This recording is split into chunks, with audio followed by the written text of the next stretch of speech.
Hello everyone, welcome to my YouTube channel. I am C Shan Anwar. बहुत दिनों से मैं अपने इस चैनल पे वीडियो अपलोड नहीं कर पा रहा था, मैं थोड़ा बिजी था, उसके लिए मैं सॉरी बोलता हूँ आप सभी से। बट पेशेंटली वेट करने के लिए आप सबका बहुत बहुत थैंक यू।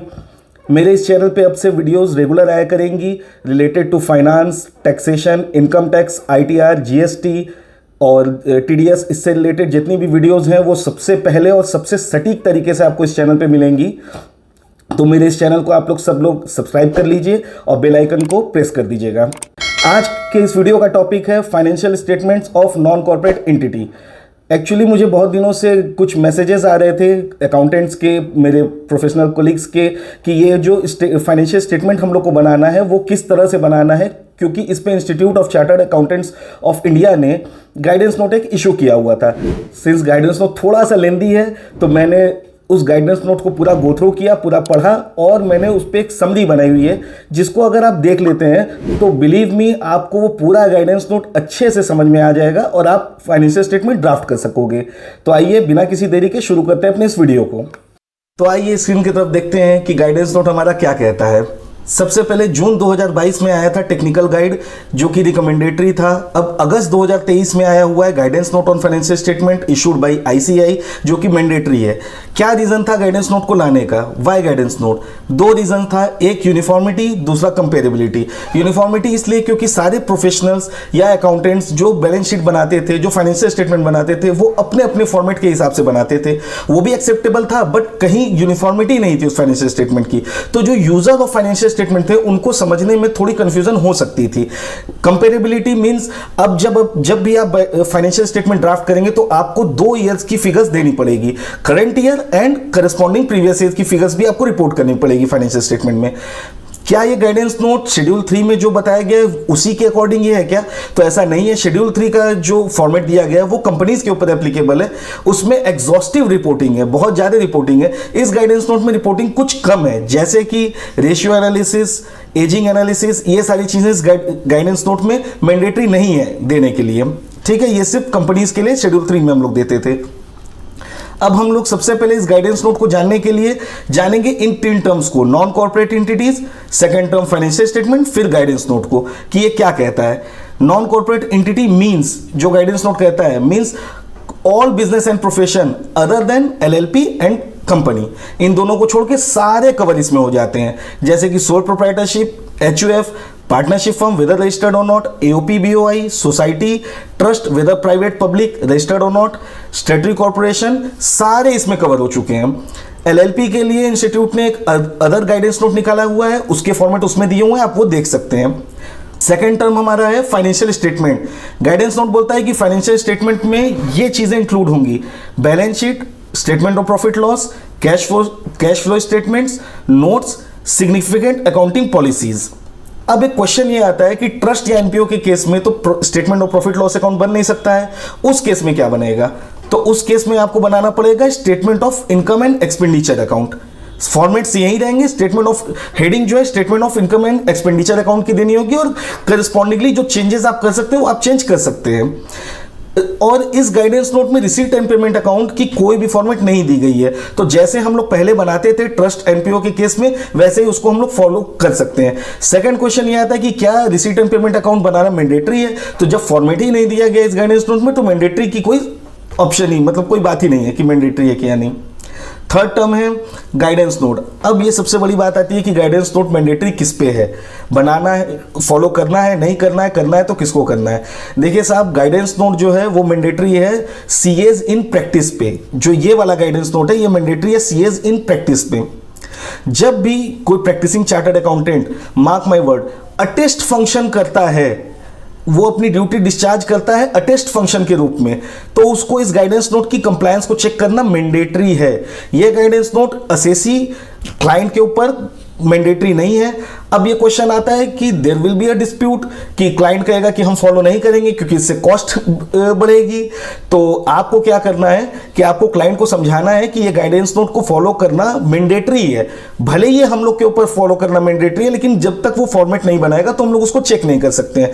बट स्टिल अगर क्लाइंट उसको नहीं मानता है तो आपको क्वालिफिकेशन अपने ऑडिट रिपोर्ट में देनी पड़ेगी। जैसे अगर आप टैक्स ऑडिट करते हैं तो टैक्स ऑडिट के केस में आपकी जो पैरा 3A है उसमें आपको क्वालिफिकेशन देना पड़ेगा, एक लीनियंट वे में आपको क्वालिफिकेशन देना पड़ेगा कि ये गाइडेंस नोट फॉलो नहीं किया गया है, इस फॉर्मेट के हिसाब से बैलेंस शीट फाइनेंशियल स्टेटमेंट नहीं ड्राफ्ट किए गए।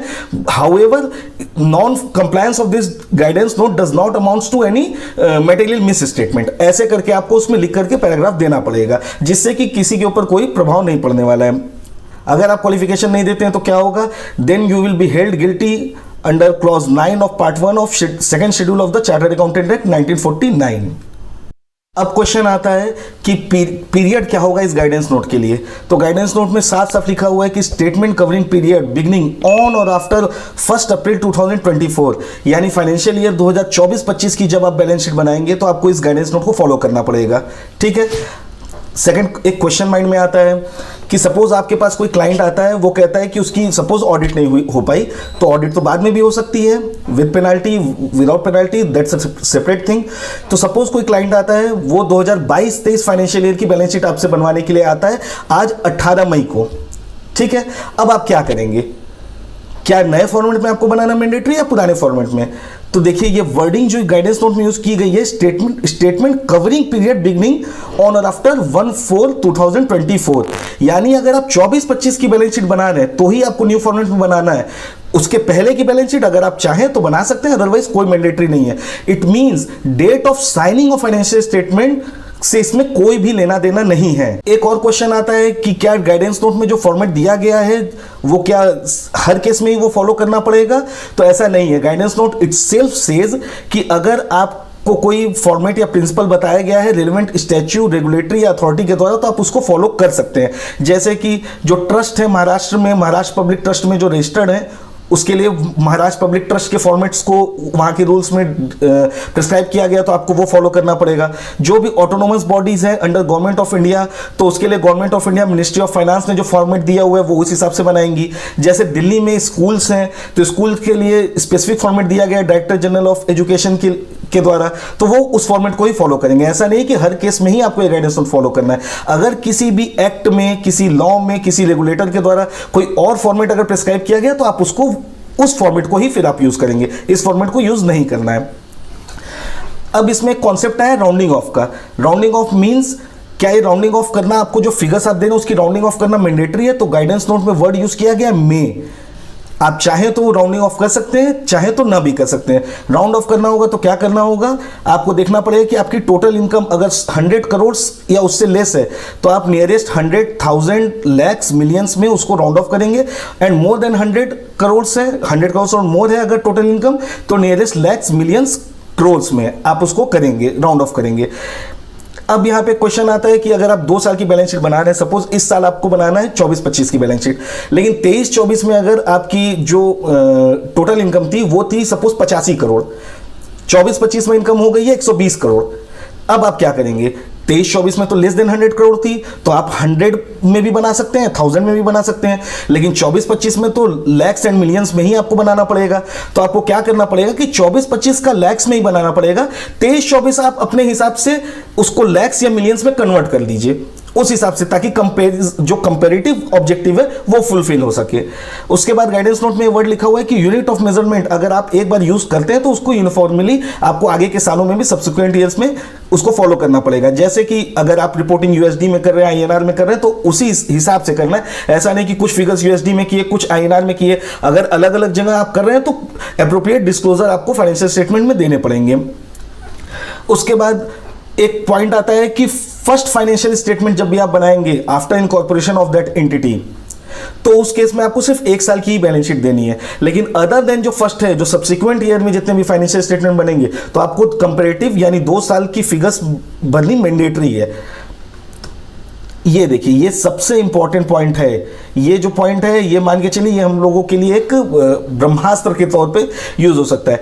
जैसे गाइडेंस नोट खुद कहता है कि modification in the format is allowed, means कि जितनी भी एएस की कंप्लायंस आपको करनी है, जितनी भी स्टेटरी रिक्वायरमेंट आपको अदर देन मतलब जैसे लॉ के हिसाब से आपको करनी है, वो आप फॉलो करने के साथ साथ आप इसमें अगर कुछ मॉडिफिकेशन अपने हिसाब से करना चाहते हो तो आप वो बिल्कुल कर सकते हैं। ऐसा नहीं है कि जो इसमें हेड दिया है, सब हेड दिया है, तो आपको उसी को एकदम फॉलो करना है, आप अपने हिसाब से उसको मॉडिफाई कर सकते हैं। ये गाइडेंस नोट में क्लियरली बताया गया है। लिखा है where compliance with the requirement of the relevant statute including accounting standards require any change in treatment or disclosure including addition, amendment, substitution or deletion in the head, subhead or any changes in the financial statement, the same shall be made and format shall be modified. ठीक है। इसके बाद की जो terms use किया गया इस guidance note में वो जनरल टर्मिनोलॉजी यूज की गई है। बहुत सारे ऐसे एंटिटीज हैं जो कि मतलब बहुत वास्ट एंटिटीज का स्कोप होता है। कोई हॉस्पिटल होता है, कोई मंदिर होता है, कोई शॉप होती है, कोई किराने की दुकान होती है, ऐसे ऐसे करके बहुत सारे हैं। तो गाइडेंस नोट में जो टर्म्स यूज किया गया वो जनरल लिया गया। आप उन टर्म्स को अपने हिसाब से मॉडिफाई कर सकते हैं। जैसे कि एसोसिएशन ऑफ पर्सन जब अपनी फाइनेंशियल स्टेटमेंट बनाएगा तो वो मेंबर्स फंड लिखेगा इंस्टेड ऑफ ओनर्स फंड। जो कैपिटल को ओनर्स फंड लिखना है वो मेंबर्स फंड यूज करेगा। और अगर कहीं अकाउंटिंग स्टैंडर्ड में कुछ बात दी गई है और गाइडेंस नोट में नहीं दी गई है तो आपको अकाउंटिंग स्टैंडर्ड के डिस्क्लोजर्स को फॉलो करना पड़ेगा। उसके बाद इसमें बताया गया है कि जितना भी आइटम आप फाइनेंशियल स्टेटमेंट में देंगे, हर एक आइटम के लिए आपको एक नोट देना कंपलसरी है। जो फेस पे आप देंगे, जैसे जो बैलेंस शीट बनाएंगे, जो statement of profit loss account बनाएंगे, उसके लिए आपको करस्पॉन्डिंग नोट्स देना कंपलसरी है। ये भी देखिए बहुत अच्छी बात गाइडेंस नोट में दी गई है कि balance shall be maintain between providing excessive detail that में not assist the user of financial statement and not providing important information as a result of, ये वर्ड पे गौर कीजिए, too much aggregation। आपको बहुत ज्यादा ही इंफॉर्मेशन देने की इसमें जरूरत नहीं, जितनी यूजर्स के अंडरस्टैंडिंग के लिए जरूरी है वो इंफॉर्मेशन आपको इसमें देना है। इसके लिए आप लाइन आइटम, सब लाइन आइटम जो भी नॉट एप्लीकेबल है आपके केस में, उसको आप डिलीट कर सकते हैं। इस जो फाइनेंशियल स्टेटमेंट का फॉर्मेट दिया गया उसमें वर्ड यूज किया गया cash on hand instead of cash in hand. अब तक हम लोग ये गलती करते आए थे कि बैलेंस शीट में हम लोग cash in hand word use करते थे, बट अप्रोप्रिएट वर्ड है कैश ऑन हैंड, जो करंट एसेट में हम लोग दिखाते हैं। तो कैश ऑन हैंड वर्ड हम लोग को यूज करना है। एक और चीज इसमें जो कि नहीं दी गई है, हम लोग क्या करते थे कि जैसे जब फाइनेंशियल स्टेटमेंट बनाते थे तो डेटर और क्रेडिटर की नेम वाइज लिस्ट अटैच कर देते थे। इसको देने की कोई रिक्वायरमेंट गाइडेंस नोट में नहीं है मैंडेटरी। अगर आपका मन है, आपके स्टेक होल्डर जैसे कि बैंक मांग सकता है, अगर आपको उस केस में अगर बनाना है, देना है तो आप दे सकते हैं। अदरवाइज नेम वाइज जो आपको देना है लिस्ट ऑफ डेटर क्रेडिटर, वो देने की कोई भी रिक्वायरमेंट नहीं है। ऐसा कहीं भी गाइडेंस नोट में नहीं लिखा हुआ है। एक बहुत इंपॉर्टेंट पॉइंट इस गाइडेंस नोट में और है कि जो हम लोग मिसलेनियस एक्सपेंडिचर या मिसलेनियस इनकम करके दिखा देते थे, उसको किसी मतलब आइटम वाइज क्लासिफाई नहीं करते थे, उसके लिए कैप लगा दी गई है। वो कैप ये है कि 1% of the revenue from operation और 1 lakh whichever is higher, अगर इस अमाउंट से ज्यादा की कोई फिगर है तो उसको आप सेपरेटली शो करेंगे फाइनेंशियल स्टेटमेंट में, चाहे वो इनकम से रिलेटेड हो चाहे एक्सपेंस से रिलेटेड हो। आप मिसलेनियस इनकम या मिसलेनियस एक्सपेंडिचर करके उसको नहीं लिख सकते। सपोज जैसे आप कोई रिपेयर या मेंटेनेंस का खर्चा करते हैं तो रिपेयर मेंटेनेंस आपने एक साथ लिख दिया, मेंटेनेंस में ज्यादा लगा, रिपेयर में कम लगा, ऐसे करके कुछ भी अगर आता है तो आपको सेपरेट लाइन आइटम के रूप में दिखाना है, ना कि मिसलेनियस इनकम या मिसलेनियस एक्सपेंडिचर में उसको रिपोर्ट कर देना है। और इस गाइडेंस नोट में एक और चीज का मतलब रिक्वायरमेंट है रिपोर्ट करने की, that is about the brief of the entity. जिस एंटिटी की भी फाइनेंशियल स्टेटमेंट बन रही है उसके बारे में कि वो एंटिटी क्या है, क्या काम करती है, वो आपको देना पड़ेगा। तो ये रहा गाइडेंस नोट जिसकी फॉर्मेट इंस्टीट्यूट ने दिया है। आप चाहे तो इंस्टीट्यूट से के वेबसाइट से डाउनलोड कर सकते हैं। वैसे मैं इस वीडियो के लिंक में भी मेरी प्रेजेंटेशन, ये जो पीडीएफ में फॉर्मेट दिया गया, जो गाइडेंस नोट दिया गया, वो भी मैं लगा दूंगा। और साथ में अब मैं आपको दिखाता हूं, क्विकली मैं दिखाऊंगा क्योंकि ये आप खुद से भी देख सकते हो। क्विकली मैं दिखाऊंगा एक्सेल में क्या फॉर्मेट दिया गया है गाइडेंस नोट का। देखिए, सबसे पहले आपको यहाँ पे नेम ऑफ एंटिटी लिखना है और बैलेंस शीट लिखना है। पहला वर्ड यहाँ पे है इक्विटी एंड लायबिलिटी। अब फटाफट से ये दिमाग में आता है हम लोगों की कि equity word non corporate entity के केस में कहां से आ जाएगा। तो देखिए, जो मल्टी स्टेट कोऑपरेटिव सोसाइटीज हैं वो इक्विटी उसमें होती है बहुत सारी में, तो इसलिए यहां पे इक्विटी वर्ड यूज किया गया है। ठीक है। एचयूएफ की अगर बैलेंस शीट आप बनाएंगे तो आप कॉर्पस वर्ड यूज कर सकते हैं, कॉर्पस एंड लायबिलिटी यहां पे लिख सकते हैं। पार्टनरशिप की बनाएंगे तो कैपिटल एंड लायबिलिटी वर्ड यहां पे यूज कर सकते हैं। उसके बाद ओनर्स कैपिटल आएगा, ठीक है। उसके बाद आएगा रिजर्व एंड सरप्लस। अब जैसे हम लोग जब प्रोप्राइटरशिप की बैलेंस शीट बनाते हैं तो जो ईयर एंड में जो प्रॉफिट होता है वो हम लोग सीधे ट्रांसफर कर देते हैं उसको कैपिटल अकाउंट में प्रोप्राइटर के। पार्टनरशिप फर्म है तो उसकी प्रॉफिट को पीएसआर रेशियो में हम लोग पार्टनर्स के कैपिटल में डिवाइड कर देते हैं। तो देखिए जो गाइडेंस नोट में बात लिखा हुआ था कि जो आइटम आपके पे एप्लीकेबल नहीं है या जो एक्सेस है उसे आप डिलीट कर सकते हैं, तो सिंपली आपको ये जो रिजर्व एंड सरप्लस वाला ये कॉलम है इसको डिलीट आपको कर देना होगा। अगर आप प्रॉफिट को ट्रांसफर कर देते हैं कैपिटल अकाउंट में तो आपको इसको डिलीट कर देना होगा क्योंकि यहां पे कोई इंफॉर्मेशन फिर आएगी ही नहीं, ठीक है। फिर नॉन कॉर्पोरेट लायबिलिटीज में है long term borrowing, deferred tax. देखिए डेफर्ड टैक्स वाला जो यहां पे पॉइंट है उसके बारे में ये है कि ये आपको रिपोर्ट करने की जरूरत मोस्ट ऑफ द केसेस में नहीं, 99% केसेस में आपको ये रिपोर्ट करने की जरूरत नहीं रहेगी। इसको आपको सीधा सीधा डिलीट करना है, डेफर्ड टैक्स लायबिलिटी हो चाहे एसेट हो या फिर डेफर्ड टैक्स रिलेटेड कोई भी प्रोविजन इसमें हो। क्योंकि जो एमएसएमई की जो डेफिनेशन है जो आईसीएआई ने दी है, मैं एमएसएमई एक्ट की बात नहीं कर रहा हूं, मैं आईसीएआई की बात कर रहा हूं कि 2024 में आईसीएआई ने दो तरह की एंटिटी को क्लासिफिकेशन ऑफ एंटिटीज दो पैरामीटर पे किया है, एक एमएसएमई दूसरी लार्ज एंटिटी। तो जो भी एमएसएमई की डेफिनेशन में आएंगी एज पर दी आईसीआई रिक्वायरमेंट उनको डेफर्ड टैक्स एसेट और लायबिलिटी की रिपोर्टिंग करने की जरूरत नहीं है, तो यहां से आप हटा सकते हैं इसको। उसके बाद लॉन्ग टर्म लायबिलिटीज है, लॉन्ग टर्म प्रोविजंस है, करंट लायबिलिटी में शॉर्ट टर्म बोरोइंग्स है, trade payables, other current liability, short term provisions है। फिर एसेट्स में आइए, एसेट्स में property plant and equipment and intangible assets. इसमें आपको एसेट्स की डिटेल देना है। नॉन करंट इन्वेस्टमेंट है, ये भी आप हटा देंगे अगर आपके पे एप्लीकेबल नहीं है तो। Long term loan and advances, other non current assets. उसके बाद करंट एसेट्स में current investment, inventories, trade receivable, cash and bank balance, short term loans and advances, other current assets. उसके बाद देखिए जो मैं कह रहा था कि ब्रीफ अबाउट द एंटिटी, ये सबसे पहला नोट आपको ब्रीफ अबाउट द एंटिटी का देना है। Second note significant accounting policies का आपको देना है। ये रहा आपका प्रॉफिट लॉस स्टेटमेंट, इसमें revenue from operation, other income. उसके बाद cost of goods sold, expense में आपको देना cost of goods sold, employ benefit expense, finance cost, then आपको देना है डिप्रिसिएशन एंड अमोर्टाइजेशन, फिर अदर एक्सपेंस। उसके बाद प्रॉफिट लॉस आ जाएगा, फिर एक्सेप्शनल आइटम आएंगे, उसके बाद फिर रेम्यूनरेशन वगैरह। अगर ये पार्टनरशिप की आप बनाएंगे तो ये वाली लाइन आएगा, पार्टनरशिप नहीं बनाएंगे तो ये लाइन हट जाएगा। उसके बाद प्रॉफिट बिफोर पार्टनर रेम्यूनरेशन, फिर रेम्यूनरेशन लेंगे आप, profit before tax, tax expense, उसके बाद profit after tax, discontinuing operation. ये सारी चीजें देखिए जो भी रिक्वायर्ड नहीं है, जैसे अगर आपके पार्टनरशिप नहीं है तो ये हटा देंगे आप, एक्स्ट्रा ऑर्डिनरी आइटम नहीं है तो ये हटा देंगे, इसको उस हिसाब से आपको मॉडिफाई करना होगा, ठीक है।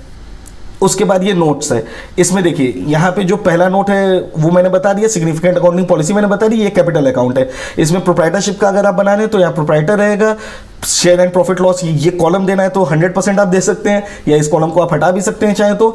एक ओपनिंग बैलेंस क्या आता है, कैपिटल इंट्रोड्यूस, ये कॉलम आप हटा सकते हैं, ये पार्टनरशिप के लिए है, ठीक है। ये इंटरेस्ट फॉर द ईयर, ये सारी चीजें पार्टनरशिप और प्रोप्राइटरशिप के हिसाब से इसको दी गई है, तो इसमें से जो एप्लीकेबल है वो आप रख सकते हैं, जो एप्लीकेबल नहीं है वो आप हटा सकते हैं आपके केस में, ठीक। उसके बाद फिर ये देखिए रिजर्व एंड सरप्लस, ये अगर आप प्रॉफिट को ट्रांसफर कर देते हैं और यहाँ पे कोई कैपिटल रिजर्व, रिवैल्यूएशन रिजर्व वगैरह कुछ नहीं है तो ये सीधा सीधा इसको आप डिलीट कर सकते हैं। बोरोइंग्स में आपको देखिए इस तरह से बोरोइंग्स देना पड़ेगा, जैसे जब लॉन्ग टर्म बोरोइंग आप देंगे तो उसमें सिक्योर्ड कितना, अनसिक्योर्ड कितना, उसमें भी बैंक से, जैसे उसमें टर्म लोन बैंक से कितना, अदर पार्टी से कितना, मतलब इसमें थोड़ा सा एग्जॉस्टिव रिपोर्टिंग करनी होगी आपको। सिक्योरिटी अगर आपने दिया हुआ है तो वो कौन सी सिक्योरिटी है वो भी आपको बताना पड़ेगा, नोट्स टू अकाउंट्स में उसको आपको बता देना पड़ेगा। अगर इस फेस पे आप नहीं भी लिखते हैं तो नोट्स में आपको बताना पड़ेगा सिक्योरिटी क्या दिया गया है। प्रोविजंस में भी देखिए आपको दिया गया है इसी तरह से कि ये provision for gratuity, leave encashment, अगर ये सारी चीजें आपके पे नहीं एप्लीकेबल है तो आप ये सिंपली इसको डिलीट कर सकते हैं। तो ये इस तरह से आपको फॉर्मेट दिया गया है, इस फॉर्मेट का लिंक मैं डिस्क्रिप्शन में दे दूंगा, आप चाहे तो इसको डाउनलोड कर सकते हैं और एज पर योर रिक्वायरमेंट आप इसको कस्टमाइज कर सकते हैं। आशा करता हूँ आपको आज की ये वीडियो बहुत अच्छी लगी होगी। अगर आपको मेरा ये एफर्ट अच्छा लगा, वीडियो अच्छी लगी और थोड़ा भी नॉलेज इन्हेंसमेंट हुआ, और आपका सबसे इंपॉर्टेंट चीज़, अगर गाइडेंस नोट को पढ़ने में आपका समय जो बचा है वो अगर हुआ है तो आप इस वीडियो को लाइक कीजिएगा, बाकी सारे लोगों के साथ इसको शेयर कीजिएगा। कोई अभी भी अगर आपको कन्फ्यूजन है तो कमेंट कीजिएगा, मैं कमेंट में कोशिश करूंगा कि आपकी क्वेरी को रिजॉल्व कर सकूं। चैनल को मेरे सब्सक्राइब कर लीजिएगा और बेल आइकन पर क्लिक कर दीजिएगा। मिलते हैं अगले किसी नॉलेजेबल वीडियो के साथ। Till then bye bye.